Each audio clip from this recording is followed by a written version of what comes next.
Kažu da izazove ne biraš, oni biraju tebe. A svih ovih godina imali smo ih puno, ali nismo ustuknuli, jer znamo kad se prestanemo suočavati s izazovima, prestajemo rasti. I zato smo povećavali plaće, mirovine i zaposlenost. Ulagali u obrazovanje, digitalizaciju i održiv razvoj. Donijeli smo zakone koji ženama jamče maksimalnu zaštitu. Omogućili smo ulaganja kako bismo ostvarili davni svehrvatski san, a sigurnost naših granica i neba nikad nije bila veća.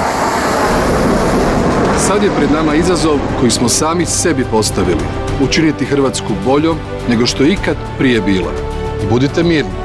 Što god da se oko nas događa, Hrvatska će biti gospodarski još jača, sigurnija, pravednija i sretnija zemlja. To vam kao hrvatski premijer obećavam.